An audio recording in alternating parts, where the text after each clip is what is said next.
Hey guys, it's Ethridge here. I got an email from one of my team members who was struggling a little bit with how to overcome objections. And so I'm wearing my train shirt, Lane Train baby. And so I just want to do a quick training on some of the things that have worked for me and some of the things that I've been able to teach some of my teammates about how to overcome objections. And so before we actually dive into the 10 objections that she wants help with, I want to make sure that we do a couple things. One, we need to understand what an objection is before we figure out how to overcome them. And then I'm going to do some ninja tricks to help you figure out a good way that you can overcome all of them despite what it really is. But then we'll dive specifically into each one, talk about it, and then we'll make sure that we give you an example of a client that we have that has been able to overcome that objection by us mentoring and coaching them through that. So the big thing to understand is, what is an objection? An objection is nothing more than the client or the prospect needing more information before they actually say yes. That's all it is. It doesn't mean they don't like you. It doesn't mean they're not ready. It just means right now they're not quite ready to say yes, and that's okay. And so when I ask you this question, I want you to think in your head, your quick answer. How many letters is the word no? I'm guessing most of you said two, right? N-O. Well, the answer is actually four. K-N-O-W.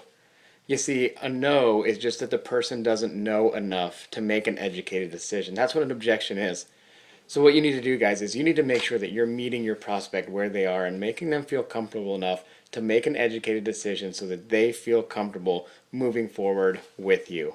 So again, if they don't know enough, they're going to tell you no. So get them to understand enough to make an educated decision to say yes. So that's what an objection is. It's nothing more than just needing more information. Usually that objection is going to cover up their main ulterior motive, which is really not feeling comfortable about moving forward. They're thinking either one, I'm not quite ready, I don't know if I'm going to be successful, I don't know if I want to work with this guy, And so that's really what you need to do. You need to help them overcome those three things. Am I ready to do this? Do I see myself being successful? And can I work with this guy or this girl, and will they help me reach my goals? So I just want to kind of set up that precedence before we dive into each one specifically. So again, an objection is just understanding where your client is, helping them understand what they need to do to make an educated decision to move forward and say yes. The other thing is this. I don't care what their objection is. It doesn't matter. We're going to go through the 10 here in subsequent videos and give you examples. But what you need to do in sales is you need to make sure that you're taking this person into the future. Sales is projecting into the future what that person wants, so that they'll do stuff today that they wouldn't normally do, so they can have tomorrow and in the future what they don't have today. So for example, if this person says, I don't have enough blank, of course they don't. That's why you're talking to them. You want to help them get more of that. So what you need to do is you need to help project them into the future and see what life would be like if they did have enough of that. Okay? Because no one would ever take action if they don't see that this opportunity is going to help them accomplish where they're stuck and why they're stuck there. So just a quick recap before we dive in to each one specifically.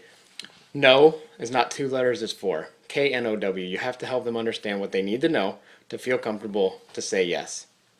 And then just understand that moving into the future and projecting them into the future so that they can see what their life would be like if they were to make a decision and say yes, what would their life look like? Okay, so as we dive into each one of these, just understand and remember that part of it.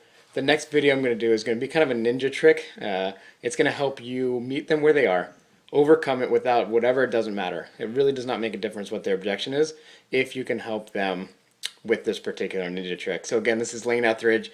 We're going to dive into some fun videos now to help you overcome objections. And specifically, we're kind of talking about the network marketing industry, but I don't care what company you're in or what industry you're in. In sales in general, you're going to get objections. Dating, you're going to get objections, right? So I'm going to teach you a ninja trick here in a minute to help you meet them where they are, overcome the objection before they really even bring it up. So I hope this has helped. Ethridge. We'll see you soon.